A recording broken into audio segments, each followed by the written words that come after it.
collaboration. So 13 out of the 40 cities are participating in the innovation track. By the way, I think Helsinki, I'm sure Helsinki is the only European city in the innovation track. I'm also coaching 2 other cities, Quito, Ecuador, which I find funny that is very similar to your work for Quito, and Albany in New York. And each city starts the program with a problem. So not with an idea, but with a problem. We start way at the back, at framing the problem, and I'll talk a little bit about that. So we're due to end this cohort on June 30th, kind of like that's officially the graduation date from the program. And the program has a couple of key goals. One of them is obviously on the project itself that the city is working on to potentially create solutions for the problem that they're addressing. And obviously the other one is the transfer of knowledge, all the methods, tools, principles that we're bringing in so that the people who are part of these core teams can continue using them and teaching others how to use them. So far, so good? All right. So the City of Helsinki project or problem was this. The initial definition was these 3 bullet points. Finland has Europe's fastest aging population, and data shows that physical activity drops significantly after people turn 64 in Finland. For the City of Helsinki, this idea of physical activity among seniors is one of the strategic objectives of the city. And one of the roadblocks that the team saw as being a potential threat is identifying strategies to get senior citizens to change lifestyle behaviors. So what you see on this side of the screen was kind of a collective mind map that I drew with input from the team to help us understand the problem from the different perspectives of the team members. And you'll see a version of this in another slide. So that's where we started, right? And then this is the curriculum that Bloomberg provides, and I'm going to walk you through each one of these, in detail. So the first time that we spoke was a phone call, and it was the introduction. And this is when that slide that I just showed you, where we started talking about the problem. And the whole idea is that they go through these 6 modules for 9 touch points. 3 of those touch points are in person, so we just finished our 3rd and last in-person touch point yesterday, and the other 6 are done virtually over video conference, right? So we have a couple more, and I'll tell you a little bit about each one of them. So the first one was an introduction, more to give the team an idea of what they could expect through the duration of the program, what were going to be some of the different activities that they were going to be doing, just to understand the process kind of on a high level. So this was done over the phone. Then I came to Helsinki in November, and I think that picture is about all the sunlight that I saw when I was here. I would leave the hotel in the morning, it was dark. I would leave this room in the afternoon, it was dark. Now it's bright all the time. So we were at a place called Sofia, right next to City Hall. They were working on the City Hall at the time. And here's that picture that you saw a minute ago. It's backwards because I flipped the photo.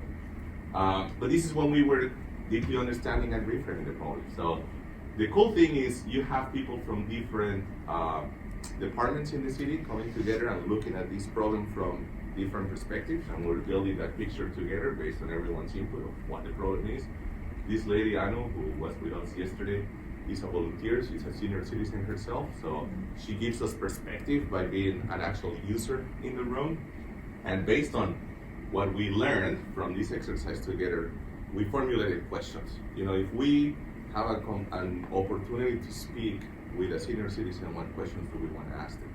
And we use that as the basis to create interview guides. And then on the second day of this visit, we actually did conduct some interviews with senior citizens. I don't remember how many. We did intersects. So they were not scheduled interviews. What we did was go to places where seniors hang out. Some of us went to a health center, some went to the library, some intercepted seniors that were about to go into a yoga class. So we had conversations that lasted anywhere between 10 to 30 minutes by just intercepting. And it helped really enrich our understanding of what makes someone want to get out and be active. Then For the next module, I was back here in April, March? Yeah, April. So in between those two visits, we had a couple of video calls, and then the third module was about generating ideas. So we went to OD, the library. Have you all been to the library? It's beautiful. It's one of the examples from here too. And we did idea generation. Residents, so senior citizens in this case, and key stakeholders, people from different agencies that are providing services to senior citizens, NGOs, that sort of thing. So what you're seeing here is a clustering activity. See, I already learned another Finnish word. Clustering. Where, but in this case, they're kind of walking around looking at each other's ideas at the different tables after they had done some generation. So the whole point of this is co-creation. Being comfortable with the fact that ideas can come from anywhere, that the city itself doesn't have to be the expert that always has the answer and the solution. Creating these opportunities to engage residents in idea generation, obviously use some of the techniques and methods that we have provided to do that, and be open and energized to think differently. So that was April. And then now, yesterday and the day before, we did these two modules, where we've been working on these two modules. Module 4 is about building prototypes, and module 5 is about testing prototypes. And obviously they go hand in hand together. But sometimes we build prototypes without really thinking about how we're gonna test them, so we kind of like go back and forth between the two of them. This we did yesterday. You may recognize is the renovated lobby of the city hall, and these were scheduled test sessions. So we had 8 senior citizens come yesterday and just kind of experience our prototypes for 2 different concepts that the team has been working on and give their feedback on that. The idea is that these prototypes start really low fidelity, low function. There's no functionality. This one is a storyboard with descriptions, but then over time we continue evolving them, adding more meat to them, adding more fidelity and more functionality. Here's to testing. And then the last module will be talking about implementation and how to turn something from a concept into an actual solution. So this is yet to come. We'll be covering this module in the next month or so. But we'll talk about what are some things you have to consider. We'll talk about sustainability, scaling of the concept, etc. Good? Any questions about the 6 modules and the curriculum? Alright. So I'm going to share some reflections as a coach. And here's the disclaimer. These reflections are with my experience coaching not only the city of Helsinki, but you'll see some Helsinki examples. In this program, I'm coaching another 2 cities. And then previously, last year, I was coaching 3 other cities on another program called the Mayor's Challenge in the US. So this is kind of a little bit of reflections on all of them, not just Helsinki in particular. So the first reflection that I have is for many cities, what I've noticed is even when they talk about design or service design, when it comes to practice, really what they mean is that they're engaging citizens in co-creation activities. So the way that I would describe it is, we come here with these 6 modules where we're using design methods to frame the problem, understand user needs, generate ideas, refine those ideas, make prototypes, test prototypes. This is for me design and the power of design, and like the scale of use for these methods. Cities that talk about using design, really what they're doing a lot of the times is just inviting people to generate ideas, right? So we say, oh, okay, the city, they understand design, they've used design before. And when we really scratch below the surface, a lot of times this is what we're saying, oh, okay, they're engaging citizens in co-creation. That's it. There's a lot of value in doing that. And here's Odi, when he was still under construction. When we had the session there last time, one of the team members, what's Tommy's title? Tommy Light. He's like head of culture and leisure division. He's the head of the division for culture and leisure. So he gave us a tour of the library. And one of the cool things that he said is, over a 10-year span when, preparing for the building of the library, because it celebrates the 100th anniversary of the nation, they asked citizens for ideas, and they got over 2,000 entries And they turned those entries into design requirements that were sent out in the RFP for the architecture firms that submitted designs. It's a really good example to me of how to engage citizens in idea generation. There's also a piece of art in the library, which is this kind of spiral staircase that goes up to the other floors, and there was also a little bit of co-creation that happened as part of that. When I was living in Australia and the city of Christchurch in New Zealand was devastated by 2 earthquakes, they had a massive co-creation session with citizens as a way of, it was almost like therapy. People were traumatized because they had lost their loved ones. The city had 2 major earthquakes in less than 6 months, and other people were leaving. And they had a really good co-creation session where they talked about the future of the city, kind of in a very open way. It was a town hall, but it was a conversation. And I think those can be really powerful. So I said this before, but not to be dismissive, because I think there's a lot of power in the idea of engaging people in. You can take the picture. Thank you. You're welcome. All right. So that's number 2. Number 3 is, all of that said, what I've realized for all the cities that I work with that are going through this program, framing and reframing the problem have been really valuable, because a lot of times people are coming at it with their own perspective. You know, if I'm the division of culture and leisure, I'm looking at it as a problem in culture and leisure. If I'm in a division that is around senior citizen services, I'm going to look at it from that perspective.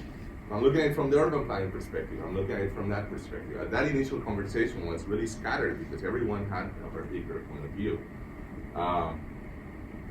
So the idea of framing and reframing the problem through research has been really valuable, but for cities, for the city teams that I've been working with, it's really a struggle because people are used to just making stuff, like we're executing stuff, and here we're like talking about it. You know, this is where design thinking has a thinking part. We're just talking about the problem and we're not coming up with a solution yet. This little drawing here, it took root. It's a story that I tell of a professor of mine when I was getting my master's in design. It says, these kind of problems that we're dealing with, they're wicked problems, right?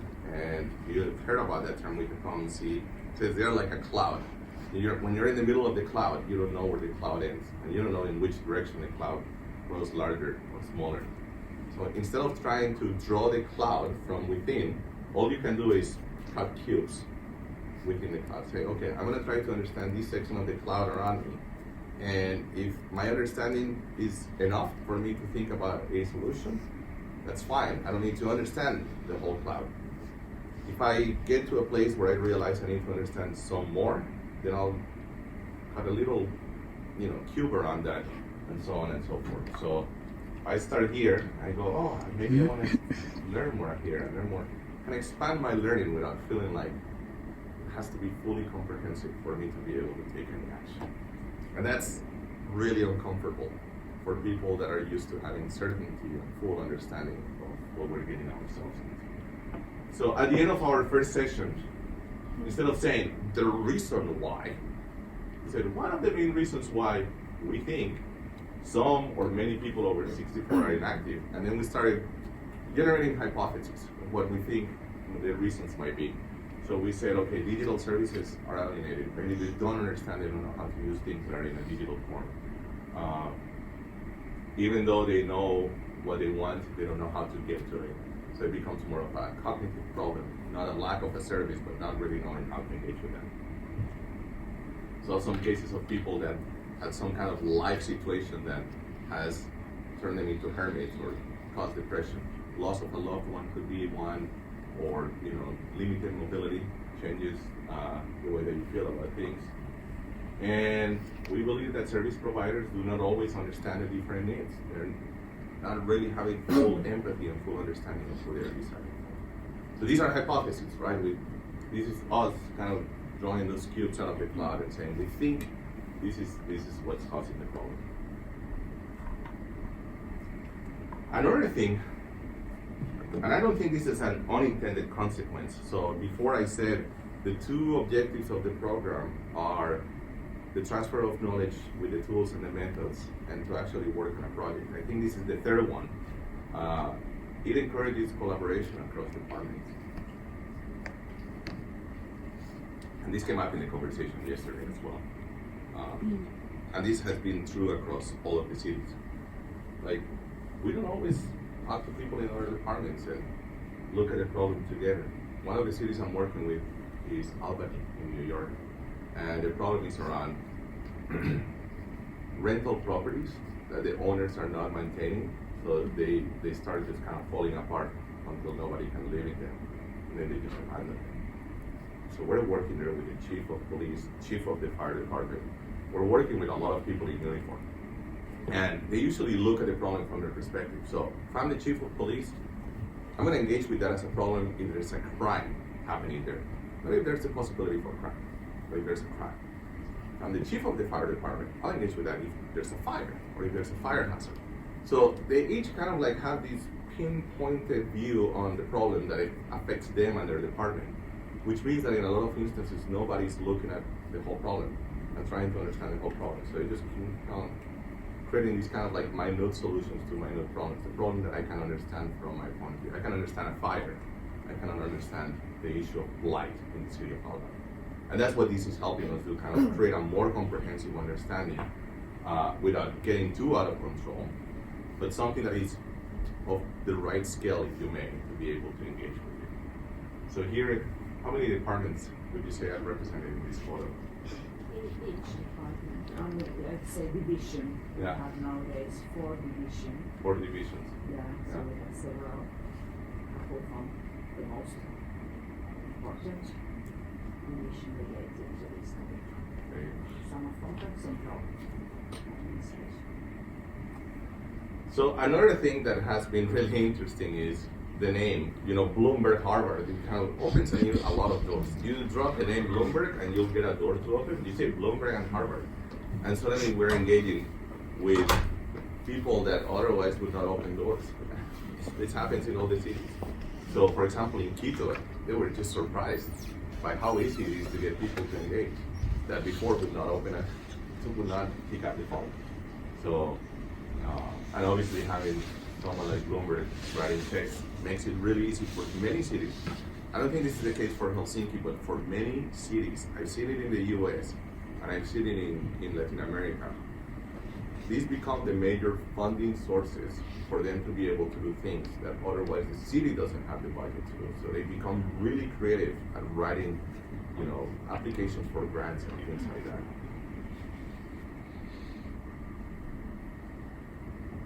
Number 6 is that I've also noticed that for a lot of cities, it's like therapeutic to be able to engage with residents in a conversation that is not confrontational. I mentioned Albany before, they're dealing with abandoned buildings. So anytime they go to a neighborhood and have a conversation, it's around an issue, right? There's crime, there's wildlife in some cases, there's like real things that are happening, and they have to be able to produce an answer and a solution because there's a real problem right now that needs urgent solving. And they say, this is great because I get to not be the one that comes with the answers, but the one that comes with the questions, and I can just listen. And when people see that we take what they have told us, or their ideas, and have produced prototypes or something out of that, or insight, then they feel like we're listening to them. And it changes the conversation, right? It's no longer just confrontational, and last time that you were here, you said you were gonna do this, and where's that? And now, we're all part of the solution.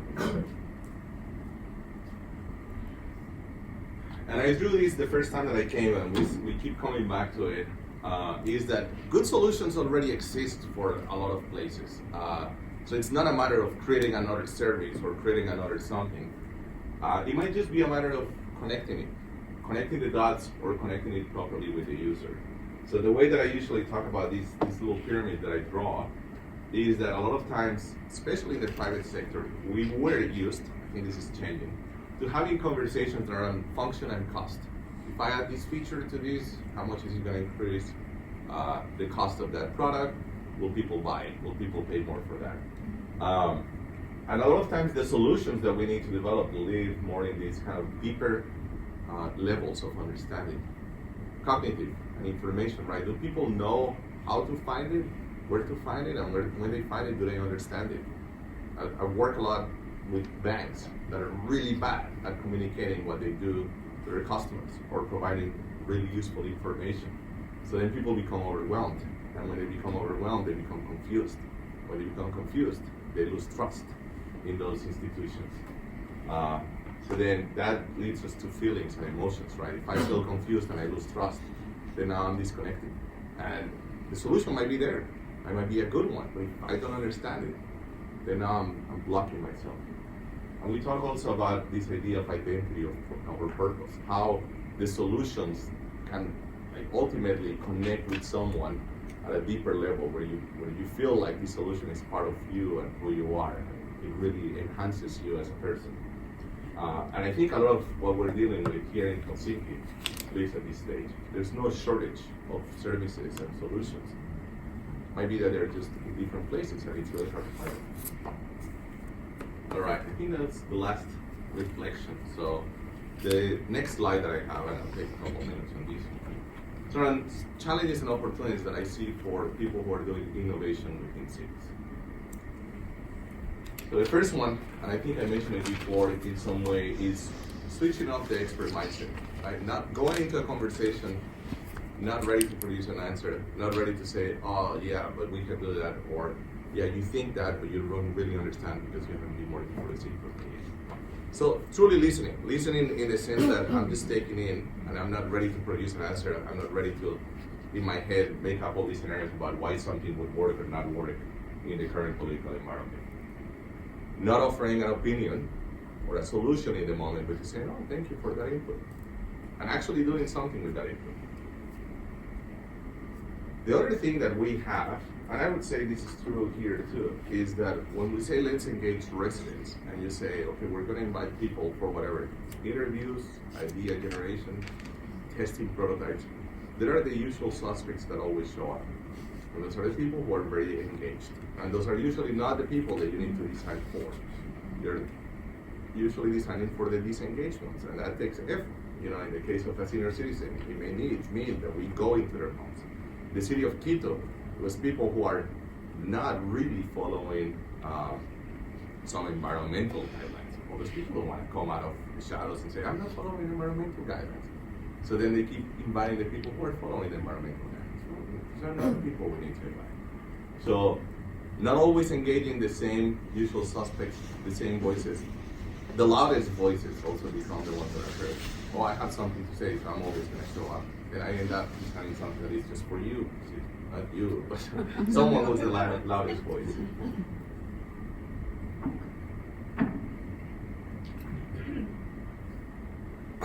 Because this is still treated as a learning project, it's really hard for the teams to make time for this kind of work outside of what I call formal touch points. Formal meeting when I'm in town or when we have 2 hours for a video call.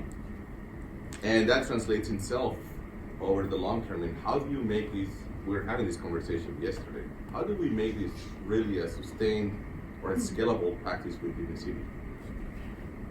With teams, you get to the point where kind of something clicks off and they say, why are we not doing more of this? This is how we should develop X or Y and Z.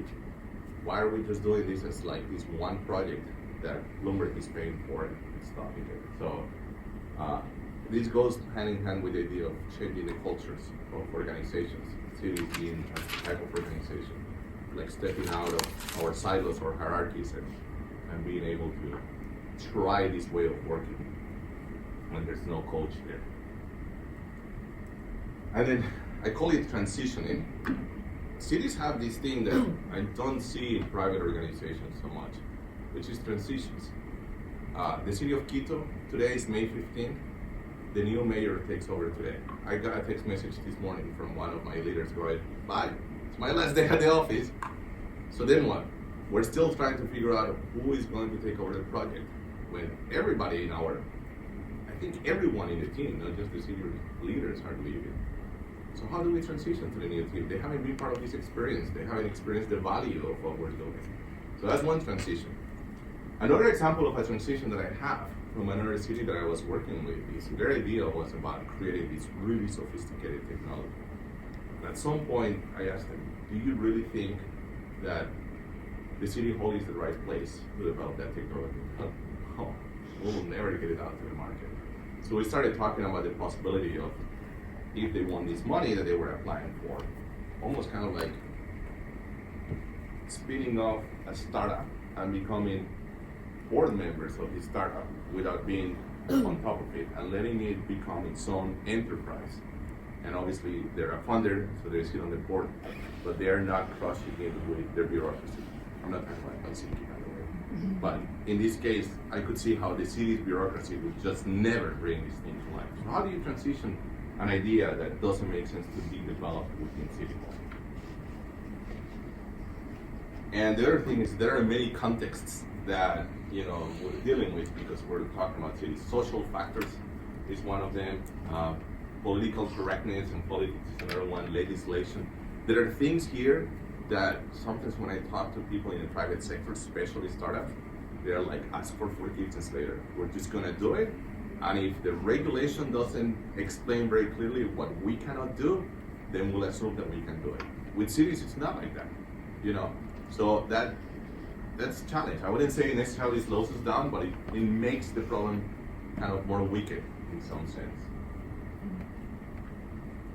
Any thoughts on this one or any questions? All right. So in closing, I'm starting to see a new generation of city leaders emerging that are willing to push their cities to act more like startups, to be more experimental, to be willing to make mistakes in small scales for things like prototypes, not putting things out to the world and seeing it fail, learning from that, and having this willingness to create real dialogue with citizens, not just these. What I mentioned before, we go out and talk to them, they come and complain to us, and we go, well, thank God that's over. Until next time. And I think this side really has the power to give these kinds of city leaders the tools, the methods, and the mindsets to do this kind of work effectively. So if anything, I'm really excited to see programs like what Bloomberg Philanthropies is doing to bring the power of design to cities. Wait until the photos are all right. And that's it for me. Thank you.